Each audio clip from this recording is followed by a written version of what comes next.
The sun set swiftly behind the hills of Harrow's Edge, and the townsfolk hurriedly locked their doors and shut their windows. The old church bell tolled ominously, announcing the arrival of the mysterious fog. Every night, without fail, it rolled in like a silent, creeping menace, carrying with it the spirits of those who had died under unjust circumstances in the town's shadowy past. "Get inside, Nora," called Tim Hargrove, urgency in his voice. "You know what happens if you're caught out there."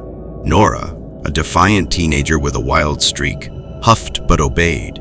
"This fog nonsense is just a story to scare kids, Tim," she muttered as she stepped inside their small, rickety house. "Ghosts? Really? Don't test it," warned her father, George Hargrove, locking the door behind her. He exchanged a worried glance with Tim. Both had seen what happened to their neighbor, Mrs. O'Leary, just last week, her lifeless body found with a look of sheer terror etched into her face.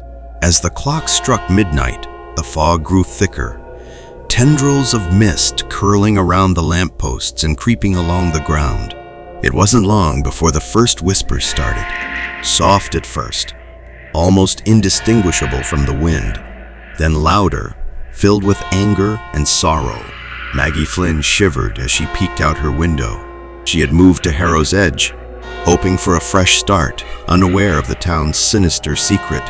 Her curiosity got the better of her. She had to know more about these spirits. Did they want justice? Or were they simply out for revenge? Deep in the heart of the fog, two spectral figures emerged, their forms barely visible. One of them, a young woman, stared intently at Maggie's window. "Eleanor," she whispered, her voice laden with pain. "They must pay for what they did to us." Eleanor, a ghostly child, clung to the woman. "I want to play, Sarah. Can we play with them?" Her innocent words sent chills through Maggie. In the town square, the bar's dim lights flickered as Max, the bartender, took a swig of whiskey. "Damn fog," he grumbled, wiping the counter. His usual bravado was nowhere to be found tonight. "Max, do you think it's true?" "About the ghosts?" asked Jenny, a regular patron, clutching her drink nervously. Max's eyes darkened. "I've seen things, Jenny. Things that would make you believe in all kinds of nightmares." Just then, the bar doors swung open, a blast of cold air and fog spilling inside. Everyone turned to see Fred, the town drunk, stumbling in, eyes wide with fear. "They got her," he shouted. "They got my sister." A hush fell over the bar as Fred collapsed into a chair, sobbing. "I told her not to go out, but she didn't listen. The fog, it took her."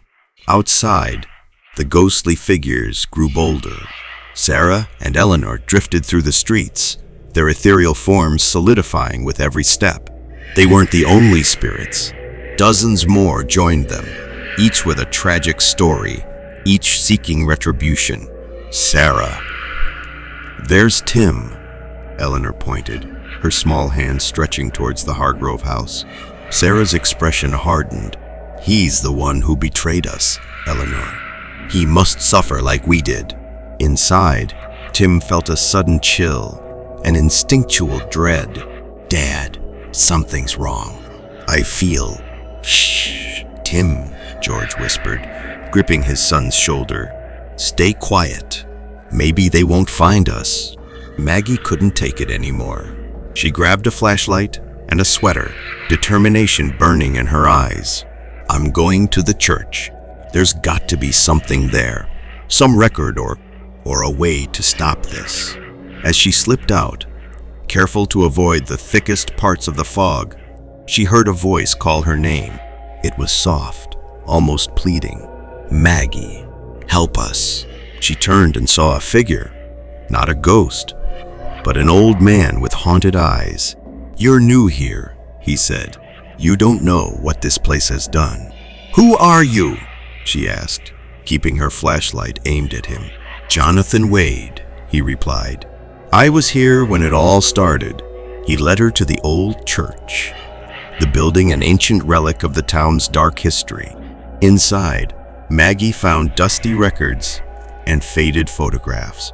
These people, they died under suspicious circumstances, she noted, pointing to one of the photos. Suspicious? Jonathan scoffed. They were murdered, girl. The town covered it up, and now their spirits seek justice.